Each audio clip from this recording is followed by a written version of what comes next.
ഇന്ന് ജൂലൈ 30.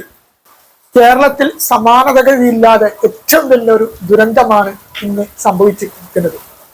വയനാട്ടിലെ മുണ്ടക്കൈ എന്ന സ്ഥലത്ത് ഉരുൾപൊട്ടലിനെ തുടർന്നുണ്ടായ പ്രകൃതി ദുരന്തത്തിൽ നിരവധി പേരുടെ വിലമതിക്കാനാവാത്ത ജീവനുകളാണ്, അതുപോലെ തന്നെ അനേകം വീടുകൾ തകർക്കുകയും അതേപോലെ തന്നെ ഒട്ടേറെ സ്ഥാപനങ്ങൾ, വിദ്യാഭ്യാസ സ്ഥാപനങ്ങളിലടക്കം ഈ ഉരുൾപൊട്ടലിനെ തുടർന്ന് തകരുകയൊക്കെ ചെയ്തിട്ടുണ്ട്.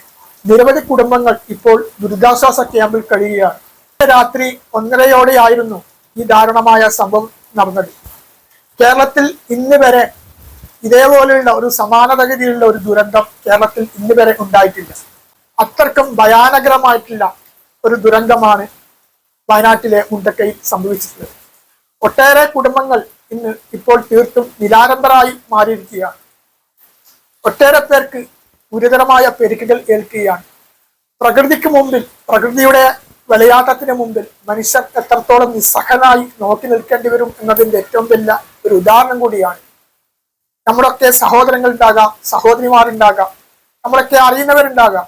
എങ്കിലും ആ ദുരന്തത്തിന്റെ ആഴം എത്രത്തോളം ഉണ്ടെന്നത് വാർത്തയിൽ കൂടി അറിഞ്ഞപ്പോഴാണ് മനസ്സിനെ ഏറെ വേദനിപ്പിക്കുന്നത്.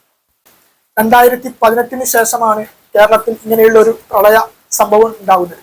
എങ്കിലും 2018 ഇങ്ങനെയുള്ള ദുരന്തം, ഒരു പ്രളയ രീതി ഉണ്ടായെങ്കിൽ തന്നെ ഇതുപോലെ ജീവൻ ബലിയർപ്പിക്കേണ്ട രീതി ഉണ്ടായിട്ടില്ല. പക്ഷെ അത്രക്കും അതിഭയാനകരമായുള്ള ഒരു സ്ഥിതിവിശേഷത്തിലേക്കാണ് പോകുന്നത്. ഇപ്പോൾ കേട്ട വാർത്തയുടെ അടിസ്ഥാനത്തിൽ കേരളത്തിൽ ഇതുവരെ ഉണ്ടായിട്ടിൽ വെച്ച് ഏറ്റവും വലിയൊരു പ്രകൃതി ദുരന്തമാണ് ഇപ്പോൾ ഉണ്ടായിട്ടുള്ളത്. നിരവധി പേർ മണ്ണിൻകടിയിലും മറ്റും വീടുകളിലൊക്കെ, തകർന്ന വീടുകളിലൊക്കെ കുടുങ്ങിക്കിടക്കുന്ന ഒരവസ്ഥയിലേക്കാണ് പോകുന്നത്. രക്ഷാപ്രവർത്തനത്തിന് ദൗത്യ സംഘത്തിന് പോലും പറ്റാത്ത ഒരു അവസ്ഥയിലേക്കാണ് പോകുന്നത്. ഒരു ടൗണാണ് ഒരു പുഴയായിട്ട് മാറുന്നത്.